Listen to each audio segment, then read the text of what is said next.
crisis de gobierno en Colombia. El presidente Gustavo Petro y dos de los que eran sus funcionarios más cercanos han estado envueltos en escándalos relacionados con la financiación de su campaña, con interceptaciones telefónicas, entre otros. Todo comenzó cuando la niñera de la jefa de gabinete, Laura Sarabia, denunció que la acusaban de robar varios millones de pesos de la casa de Sarabia y que por eso la llevaron al polígrafo cerca de la casa presidencial. Luego, la revista Cambio reveló que el teléfono de la niñera Marelvis Mesa habría sido interceptado ilegalmente. El ahora ex embajador en Caracas, Armando Benedetti, se involucró al ser quien recomendó a Sarabia y con quien en los últimos días tenía más discordias que puntos en común. Él tenía un descontento, pues no quería estar más en Venezuela y aspiraba a un alto cargo en el gobierno. Después de la revista Semana publicó casi media hora de audios de Benedetti hablando supuestamente con Sarabia. En uno de ellos afirmó que él, como eje fundamental de la campaña presidencial de Petro, consiguió 15.000 millones de pesos en financiación. Esto es alrededor de 3,5 millones de dólares. Y agregó que si habla sobre quién los financió, todos se van a la cárcel. Además, Benedetti y Sarabia fueron destituidos por el presidente Petro. Escuchemos palabras de Benedetti. Un man que hizo 100 reuniones en una campaña política, un man que consiguió 15.000 millones, ¿verdad? Que busqué toda la plata y tú lo sabes, porque nadie, para que fueran a los hoteles, para que se viera para acá todo demás. En serio, me siento peor que el viernes pasado. No es mamando gallo, no es amenaza, pero tú me conoces. Yo no me voy a dejar mamar gallo, Laura. Te lo juro por la vida de Dios que no pasará nunca. Nos hundimos todos, nos hagamos todos, nos vamos presos, acabamos todos. Luego de que se conociera este y los demás audios, el presidente Petro publicó un tuit en el que niega haber recibido ese dinero y califica las afirmaciones de su ex embajador como un chantaje. Petro dice además que se trata de un golpe blando contra su gobierno. Yo no acepto chantajes ni veo la política como un espacio de favores personales. Aquí estoy solo para lograr más justicia social en mi país. Es eso lo que me mueve y obsesiona. Si hay personas en otra lógica diferente en el gobierno, es mejor que se separen de él. Al día siguiente de este tuit, el ex embajador Benedetti reconoció que quería un espacio político en el gobierno y también dijo que estaba bajo los efectos del alcohol, sin precisar cuándo. He sido parte fundamental del actual proyecto político del presidente Petro. Sin embargo, no satisfecho con lo que me correspondió políticamente, en un acto de debilidad y tristeza, me dejé llevar por la rabia y el trago. El caso es que desde la oposición ya comenzaron las denuncias. Esto tras los comentarios implícitos de que habría dineros sucios en la campaña presidencial de Petro, el primer gobierno de izquierda en Colombia. Al mandatario lo denunciaron ante la Comisión de Acusaciones de la Cámara de Representantes, la única con poder para juzgar a un presidente. Uno de los denunciantes es Federico Gutiérrez, posible candidato para las elecciones locales del próximo octubre. Vengo a radicar esta denuncia basada en los últimos hechos de las últimas horas y los últimos días, donde se evidencia irregularidad en financiación de la campaña de la presidencia de parte de la campaña del señor Gustavo Petro. Con las últimas declaraciones es que estamos también frente a un gobierno ilegal. Yo le pido al presidente Petro que asuma la responsabilidad y renuncie. Hay una intención de la derecha por tumbar al presidente Gustavo Petro en Colombia, como dicen los progobierno, o es una implosión dentro del mismo gabinete. ¿Qué pasará ahora con el primer mandatario de izquierda? Para analizar el tema, hoy nos acompaña en nuestro estudio Hernán Cadavid, representante a la Cámara por el Partido de Oposición Centro Democrático. Y desde Bogotá se conecta Alfredo Mondragón, representante por el Pacto Histórico, el partido oficialista. A ellos les doy la bienvenida y a ustedes, nuestra audiencia, les recuerdo que también hacen parte de este debate. Pueden dejar todos sus comentarios a través de las redes sociales, en Twitter, Facebook e Instagram. Estamos como @France24_ES. Esperaremos todos sus comentarios con el numeral El Debate F24. A mí me encuentran como @MariaClaguirre. No olviden además que todos los contenidos de nuestro programa están disponibles en Apple Podcast, Spotify, Deezer y TuneIn. Quiero comenzar entonces dándole la bienvenida al representante Cadavid. Gracias por estar con nosotros. Vamos a comenzar con lo general. ¿Qué ve usted de todos los escándalos que ha ocurrido en los últimos días en Colombia? Bueno, muchas gracias por invitarme a conversar de estos hechos tan delicados para el país Y evidentemente ahí es una secuencia de hechos graves que se van juntando uno tras otro, no son carácter aislado. Eso es lo primero. Lo segundo es que esto profundiza un sentimiento de incertidumbre que existía allá en el país. Estos elementos profundizan esa condición, no solamente en materia política, sino también en materia de inversión, por supuesto en estabilidad jurídica y en mensaje internacional. Una inversión tendría hoy muchas restricciones o un inversionista tendría hoy muchas razones para considerar, digamos, llegar a Colombia, y eso nos preocupa bastante porque al final del día esta situación política se termina viendo reflejada es en la condición social del país. En materia de empleo, en materia de estabilidad, nos preocupa demasiado. Usted menciona dos puntos, incertidumbre y un mal mensaje internacional. Alfredo Mondragón, gracias por acompañarnos. Cuéntenos usted qué opina de manera general sobre estos escándalos. Bueno, mira, creo que hay todo un interés de los sectores tradicionales en el poder que no soportan, todavía no soportan que haya llegado una fuerza distinta y obviamente van a aprovechar cualquier tipo de situación que ponga en entredicho al gobierno.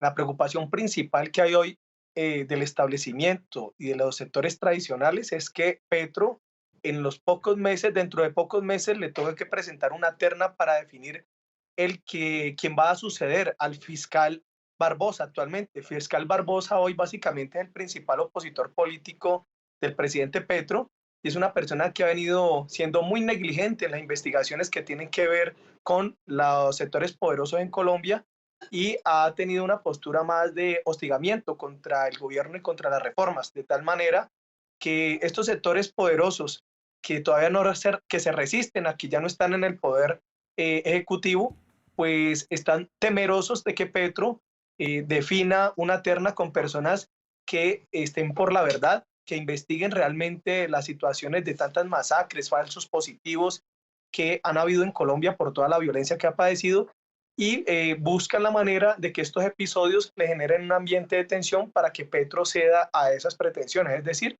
para que Petro no asuma un papel decidido en establecer un cambio de condiciones en la institucionalidad.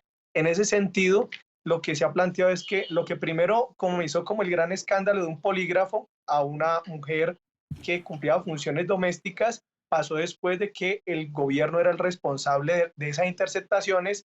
Después se demuestra que es un vínculo entre la Fiscalía y un funcionario de la DIJÍN, y ahora cuando salen unos audios de Benedetti, una persona que lo ponen como si fuera el arquitecto de la campaña de Petro, cuando se desconoce que el arquitecto de la campaña del Petro fueron miles de personas que de manera voluntaria salieron a concitar el voto popular. Entonces ahora ponen a Benedetti como la gran prueba, pero el mismo Benedetti dice que Semana ha manipulado sus audios. Y cuando eso sucede, Petro le dice, vaya Benedetti, lo que usted está diciendo de que entraron unos recursos a la campaña, dígalo a la Fiscalía. Entonces ahora hay toda una confusión y hay toda una especie de novela que lo que está diciendo Petro es, no me voy a dejar chantajear, vayan incluso donde mi mayor opositor, que es el fiscal, digan la verdad bajo gravedad de juramento y que no haya más mentiras, que haya verdad en Colombia. Creo que esa es la gran preocupación que hay en este momento en Colombia. Sí, sus puntos entonces es un ambiente de tensión provocado por un sector que quiere ir en contra del presidente y usted menciona varios puntos. Sin embargo, vamos a discutir esto de manera cronológica para poder desglosar bien este tema que para una audiencia internacional como la nuestra es muy complejo, para cualquiera de nosotros incluso es complejo de comprender. Comencemos precisamente con lo que usted menciona, representante Mondragón, y son las interceptaciones presuntamente ilegales del teléfono de María Elvis Mesa, la niñera de la jefa de gabinete Laura Sarabia, y la llevada al polígrafo. Le quiero comenzar a preguntar a usted, Hernán, al respecto, cómo entender esto y simplemente para explicarle a nuestra audiencia cómo un caso de una niñera termina convirtiéndose en un caso que involucra a los miembros del gobierno. Bueno, lo primero y muy importante para decirle a la opinión es que estos hechos no nacen de una denuncia de la oposición o de un tercero o de una estructuración de información externa. Nacen precisamente del corazón de la Casa de Nariño y están vinculados a la persona más cercana al presidente de la República, la que comparte con él mañana, tarde y noche, la que comparte con él en el avión, en la oficina o en el vehículo. Entonces se cae esa narrativa de que esto es una articulación de sectores que quieren derrumbar un modelo de cambio. No, yo creo que esa narrativa ya está agotada porque los hechos se producen precisamente desde la propia Casa de Nariño, que es el Palacio de Gobierno en Colombia. Lo segundo, aquí nos dejan todas las preocupaciones que el director de la Policía Nacional y el ministro de la Defensa, una vez se conoció el hecho de las llamadas chuzadas o interceptación ilegal al teléfono, lo que salieron fue a dar un discurso de revestimiento de legalidad cuando ellos no son los autorizados ni tienen la condición para hacerlo. Eso lo determinarán las autoridades. Tercero, quisieron hacer ver que era legal que ese procedimiento se hubiese llevado a cabo. No existe reglamento, no existe norma que permita a una persona funcionaria pública hacerle un procedimiento de polígrafo aún con su consentimiento, siendo un particular. Eso está reservado para la autoridad judicial. De ahí parten los hechos que van, digamos, decantándose en lo que ya tenemos, y es una propia grabación hecha por la señora Laura Sarabia, asistente del presidente, a Armando Benedetti. Esto no fue que lo presentó la oposición. Dos puntos aquí importantes. Uno, hay una discusión en el país, en Colombia, sobre quién interceptó o quién dio la orden de interceptar los teléfonos de la niñera Marelvis Mesa y de otra de las niñeras que trabajaba con Sarabia, si esto vino desde la policía o si vino desde la fiscalía. Le quiero preguntar, Alfredo, ¿usted qué opina sobre este caso puntual de las interceptaciones y qué responderle al representante Cadavid, que dice que este escándalo no nace de adentro y no se trata de una articulación de sectores contra Petro? Pues mira, cada vez que, y la primera reacción del presidente Petro, y es que haya verdad y se investigue, pues empiezan a aparecer las llaves, como se dice. Y es que siempre se le ha querido acusar o prejuzgar al gobierno que ha sido una autorización de parte del gobierno solicitar interceptaciones o obligar a hacer pruebas de polígrafo.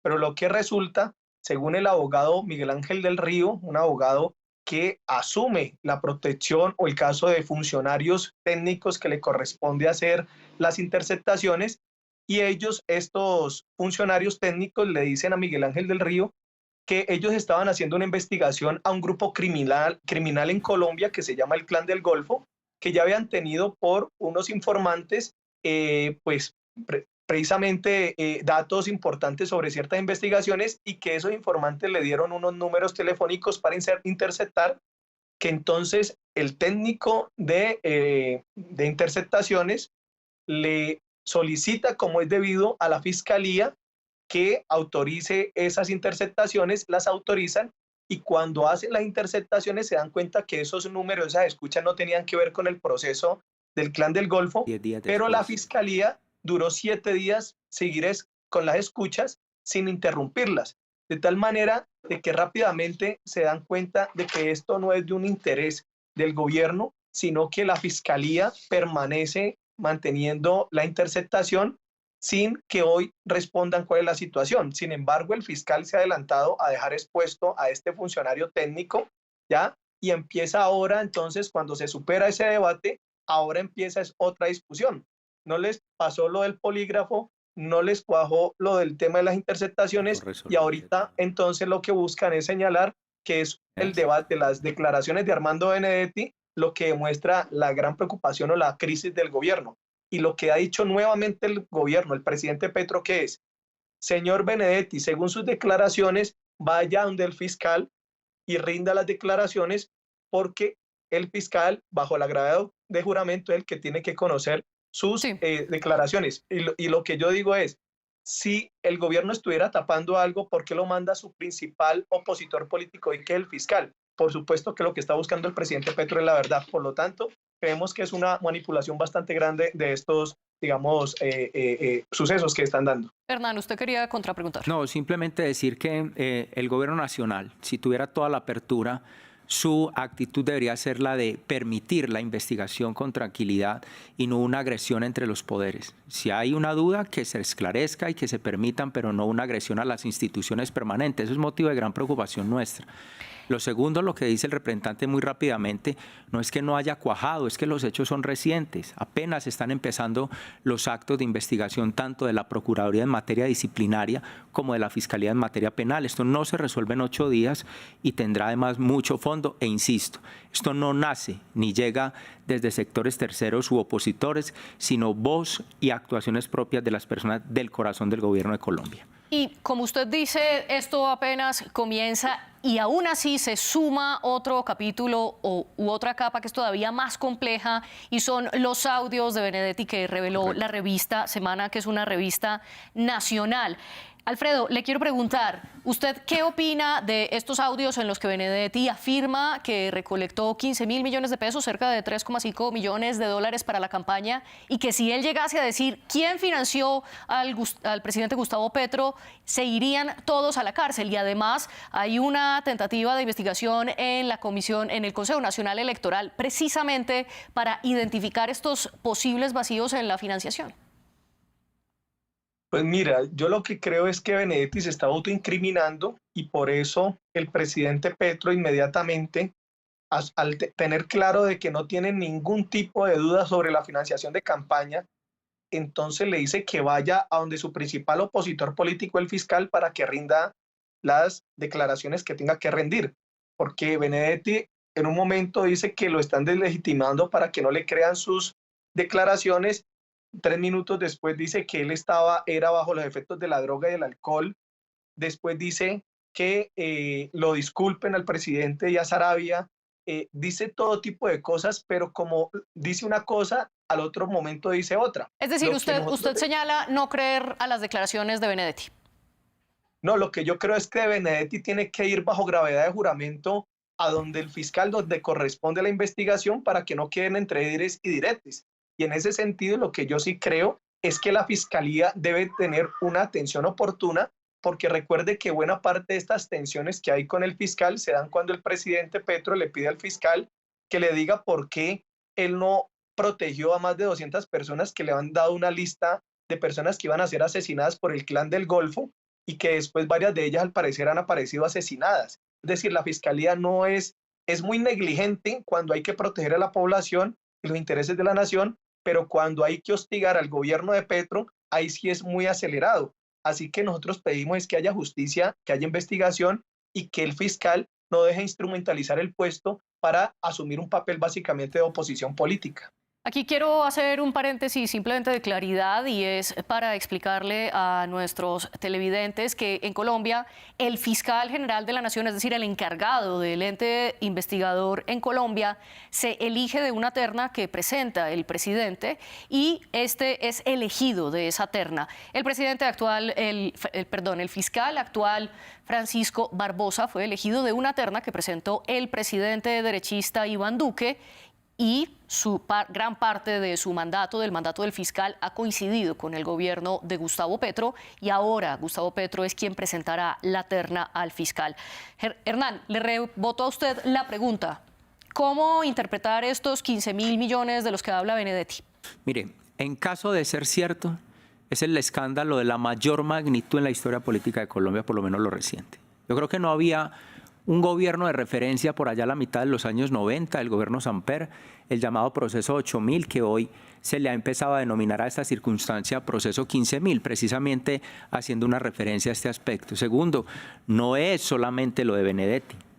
Ya hay varios informes de portales de prensa serios donde las cuentas de las campañas presidenciales o de la campaña presidencial Petro no están claras, no se reportaron gastos. Ahora aparece un nuevo elemento. Ellos no pueden, no deberían por lo menos, emprenderla contra las instituciones en Colombia y insisto mucho, es que aquí había una expectativa por un gobierno de cambio de izquierda. A la introducción del programa se dijo el primer presidente izquierdista en la historia de Colombia y en apenas 9 meses está destruido en popularidad. Lo dice la oposición, están las cifras verificables. Salió el escándalo de la oposición, fueron ellos mismos. Hay apertura y se mandan mensajes de transparencia y de confianza, todo lo contrario, es total incertidumbre. Entonces, yo sí creo que esto hay que mirarlo en amplio y, por supuesto, que cada uno de los detalles que ha ido conociendo la opinión pública, la opinión internacional, porque inclusive ya el Parlamento de los Estados Unidos ha tocado el tema en las últimas horas. Por supuesto que esto tendrá que esclarecerse, si no será un gobierno que va a trazar todos estos años que le quedan simplemente en defenderse, ataques institucionales y muy mal le hace al país, por supuesto. Usted menciona el proceso 8000 que, como usted bien dice, ocurrió durante el gobierno de Ernesto Samper. Este proceso implicó en la financiación de narcotraficantes a la campaña presidencial de Samper, al menos según las denuncias. Y de hecho, Benedetti, en los audios que se filtró en la prensa colombiana, hace alusión a este proceso 8000, diciendo que si no sabían cómo había comenzado el proceso 8000 era porque una persona descontenta había denunciado estas presuntas irregularidades. Alfredo, le quiero dar la contrapregunta a usted. Hernán habla de un golpe a las instituciones por parte del gobierno Petro y que en 9 meses este gobierno, ya 10 meses, este gobierno está destruido. ¿Usted qué opina? Bueno, ese es el querer, digamos, de la oposición que tiene todo el poder económico, mediático, e incluso político. Es decir, eso es una oposición que tiene una capacidad de incidencia a través de décadas en las cuales han estado en la actividad política y que, digamos, que hoy pretenden mostrarse como una especie de renovación, como si no hicieran parte de una tradición política. Esta tradición política, incluso usted lo acaba de decir, es que el fiscal actual es el fiscal de Duque, es el fiscal de la oposición. Es que la procuradora fue funcionaria de Duque.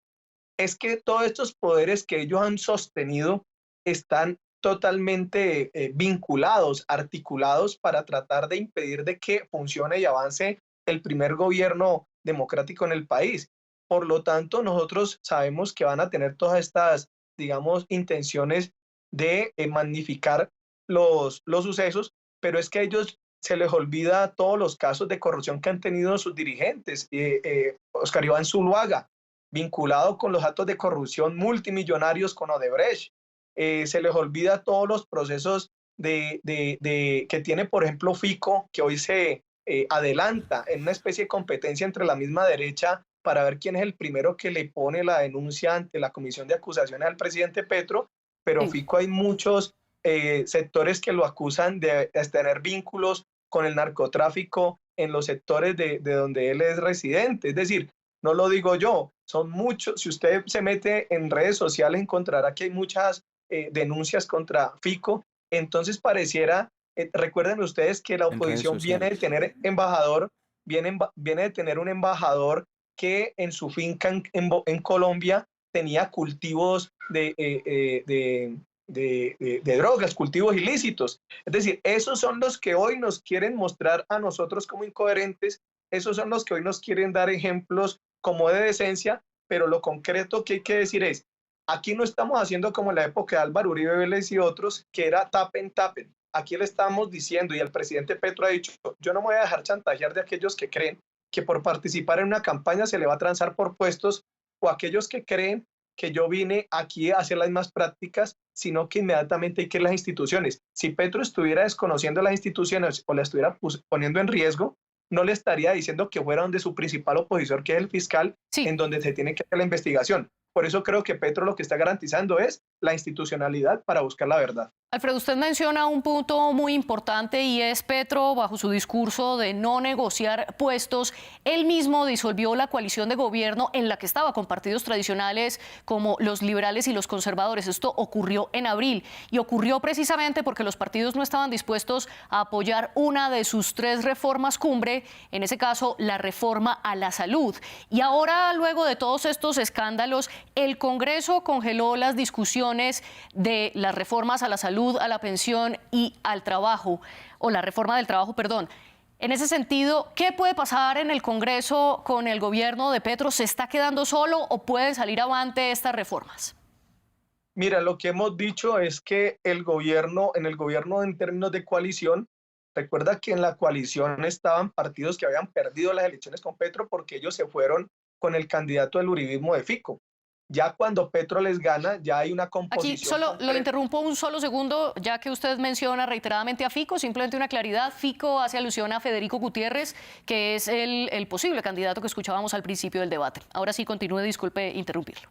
Bueno, muchas gracias. Sí, Fico es un dirigente, digamos, del Centro Democrático y del uribismo, que tiene todo tipo de escándalos y que hoy, pues como está en una campaña electoral, aprovecha cualquier situación para tratar de seguir alimentando su campaña. Pero también hay que decir que en este escenario, digamos, de las reformas, lo que se ha planteado, si vamos a tener una coalición de gobierno, es para hacer reformas, no es para una distribución personalista o individual de las estructuras de gobierno. Si se va a participar del gobierno es para sacar adelante un programa de gobierno, y el programa de gobierno que ganó en las urnas es para hacer reformas. Una de esas reformas es que la salud en Colombia ha estado manejada durante 30 años por unos privados que ni fueron pulcros en el manejo de los recursos. Hace pocos días encontraron en una EPS, los privados que manejan los recursos públicos de la salud, encontraron fajos de billetes en los techos, pero además tienen deudas impresionantes con los prestadores, es decir, con las personas que atienden a la población en salud. Entonces han sido ineficientes y han sido corruptos. Y en ese sentido, lo que ha dicho el presidente Petro es que si vamos a hacer reformas es para hacer transformaciones reales, no simplemente para favorecer voracidades burocráticas. Es la médula de lo que está planteando. Por lo tanto, lo que está planteando es que el Congreso de la República tiene que definir en este momento si traiciona al pueblo colombiano, postergando las reformas, sacándole el bulto, como dicen, es decir, evadiendo la responsabilidad de hacer reformas para tener el derecho fundamental a la salud, o si va a seguir dejando que privados sigan enriqueciéndose con dineros públicos, a pesar de que hay millones de colombianos que no tienen satisfacción en la atención en salud. Es decir, en Colombia estamos en una disyuntiva. Sí. O avanzamos, por ejemplo, y con esto termino, Álvaro Uribe Vélez, el jefe de la oposición hoy, Álvaro Uribe Vélez destrozó las garantías laborales de los jóvenes y de los trabajadores y trabajadoras en general. ¿Qué es lo que estamos pidiendo? Básicamente, resolvamos el daño tan grave que le hizo Álvaro Uribe Vélez a los colombianos, que los dejó en la miseria. Jamás generó empleo quitándole las garantías laborales de los trabajadores, y eso les parece que es muy radical. Yo creo que eso es básico lo que estamos planteando: derecho a la salud y garantías laborales. Hernán, Alfredo hace dos puntos. La primera es que si el Congreso no sigue adelante con estas tres reformas sería una traición al pueblo colombiano. Y lo segundo que dice es que el expresidente Álvaro Uribe le hizo un daño al país a través, por ejemplo, de los cambios laborales que él implementó. Álvaro Uribe, el expresidente, es precisamente el jefe y casi que fundador de su partido Centro Democrático. Sí. ¿Qué le responde? Bueno, en este orden, lo primero que quiero señalar es que esa actitud de desafío a las instituciones es la que permanece, por ejemplo, en las relaciones internacionales, cuando el presidente llama fuerza nazi a la policía del Perú, o cuando en los recientes resultados electorales de España dijo que era un día de 1936, rememorando el ascenso del partido nazi en Alemania. Así es que se comportan ellos, digamos, no tienen la capacidad de concertación, de conversación, sino que es al ataque. Cualquier otra discusión, tienes que saber que siempre van a terminar en el nombre de Uribe, y tengo que verme obligado a responder sobre eso. Simplemente las cifras. Discurso del representante Mondragón versus las cifras. El inicio del presidente Uribe, en el año 2012 el desempleo estaba en el 19%, lo entrega en el 11%. Había una inversión extranjera de $2.000 millones, la entrega en $13.000 millones.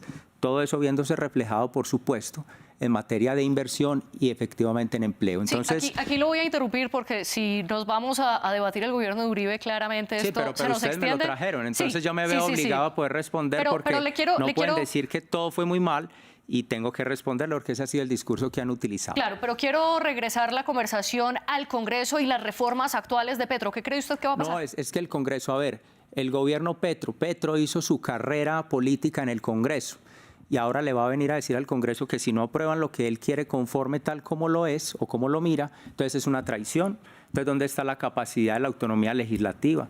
¿Dónde está la crítica de los partidos? Los mismos partidos que ellos señalaban de ese régimen del establecimiento corrupto, hoy son los que les hacen las mayorías. Son los mismos.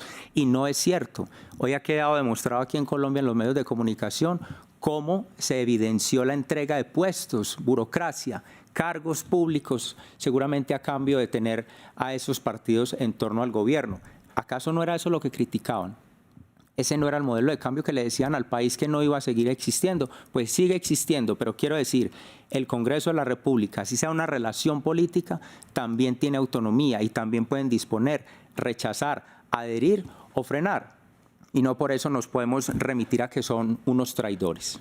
Lo interrumpo porque ya se nos acaba el tiempo y antes de llegar a nuestra conclusión le quiero dar la contrapregunta a Alfredo. Alfredo, ¿qué responder a si realmente era el gobierno del cambio y en Colombia el gobierno Petro ha hecho alianzas con partidos tradicionales y vemos escándalos como de los que hemos hablado? Mira, si Petro estuviera buscando una coalición con partidos tradicionales para seguir quitándole los derechos laborales a los jóvenes, a los padres y a las madres de los jóvenes, para seguir entregándole los recursos públicos de la salud a unos negociantes privados que han desangrado el Estado durante 30 años. Si estuviera Petro básicamente para seguir despojando las tierras a los campesinos y seguir atrasando a nuestro país en materia agrícola, en materia industrial, seguramente recibiría el aplauso y ahí sí sería muy benévolo Petro. Pero como Petro está tratando un proceso de reindustrialización, reagrarización, formalización en materia laboral, recuperación de derechos laborales, entonces ahí sí se vuelve un monstruo y ahí sí le parece que es terrible que estos sectores tradicionales se sumen a esa lógica. Yo lo que les digo es que, y finalizando en este sentido, es que en Colombia el gran problema político es que Petro en unos próximos meses tiene que suceder al fiscal actual. Y el fiscal actual, no olviden que hace unos días pidió que precluyeran investigaciones contra Álvaro Uribe Vélez y que fue negado. Y Álvaro Uribe Vélez tiene más de 30 procesos de investigación. Por lo tanto, esa es la verdadera preocupación del poder político en Colombia, tratar de que Petro no cambie un fiscal y que lo ponga de adorno para que siga la impunidad a Álvaro Uribe y a todos los que han tenido, al parecer, vínculos con masacres, con falsos positivos, con toda una criminalidad. Yo creo que esa es la preocupación real y sabemos que vamos a tener pues, que soportar muchos obstáculos. En 30 segundos la precisión. 10. El próximo fiscal no lo elige el presidente de la República, él presenta una terna, pero quien lo selecciona es la Corte Suprema de Justicia. Y por ahí hay que empezar a partir del respeto también a la división de poderes en Colombia, hoy amenazado. Lo dice la oposición, no.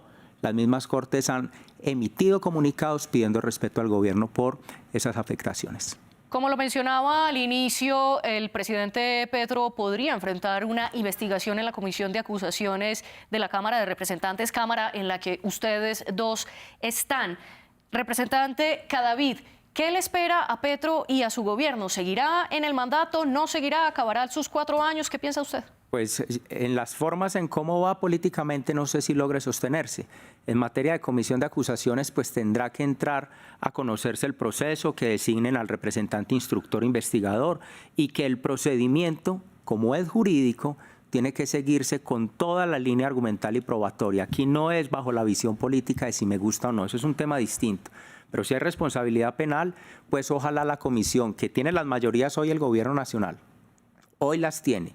Es más, aquí hay que decirlo en esos términos, el país podrá, los medios de comunicación, así lo dispone la ley en Colombia, que los procesos sobre el presidente de la República son de carácter público, no reservado. Es decir, que la comunidad internacional, los medios, la opinión, podrá observar cada movimiento de lo que allí sucede. Eso es muy importante en virtud de transparencia. Aunque también una claridad, y es que desde que existe esta comisión, nunca un presidente ha sido juzgado en contra en la historia de este organismo. Alfredo, muy brevemente, ¿usted qué opina que puede pasar con el gobierno Petro? ¿Terminará, no terminará?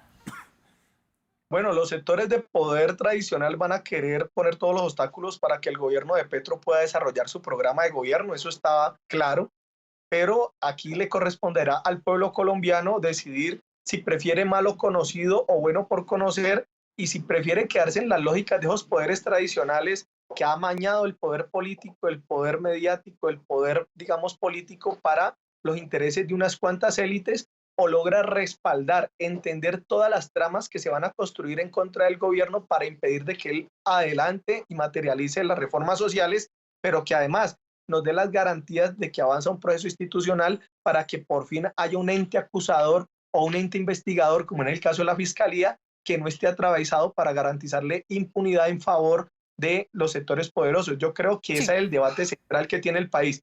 Si queremos verdad, si queremos reformas sociales, si queremos superar la deuda social, si queremos democracia en Colombia, dependerá del pueblo colombiano de que acompañe al pueblo, al presidente Petro y a su gobierno en estos procesos de reformas sociales y de transformación institucionales. Ahora les voy a pedir algo prácticamente imposible. En 30 segundos, la conclusión de los escándalos de los que hemos hablado, comenzando por usted, Hernán. No, yo lo puedo resumir en una palabra: incertidumbre y fracaso. El país esperaba mucho más, ha destruido la confianza de las personas que lo eligieron, ha confirmado los temores de los que no lo hicimos, y los números, las cifras y los hechos hablan por sí solos. Hoy la institucionalidad frenada, hoy el Congreso paralizado, hoy el país en total incertidumbre, la economía paralizándose, la inversión recibiendo mensajes negativos. Incertidumbre es la palabra. Alfredo, su conclusión muy brevemente. Bueno, el presidente Petro no se arrodilla ante el chantaje, no resuelve los problemas del país sobre la base del amiguismo, está dispuesto a buscar verdad, que no haya más impunidad en Colombia. El presidente está convencido de que responder con las reformas sociales al país. El presidente sabe que hay poderosos que van a impedir de que avance una propuesta progresista en Colombia, pero el pueblo colombiano y el presidente tendrán que tomar la decisión de juntos avanzar en una nueva Colombia. Hernán Cadavid, representante a la Cámara de Colombia por el partido de oposición Centro Democrático, y Alfredo Mondragón, representante del partido oficialista Pacto Histórico. Gracias por estar aquí con nosotros, y a ustedes les agradecemos la sintonía de France 24. La producción del debate estuvo a cargo de Luis Fernando Montes y la de los invitados con Tania Herrera. Los invito a que sigan conectados con nosotros porque en minutos regresamos con más información internacional.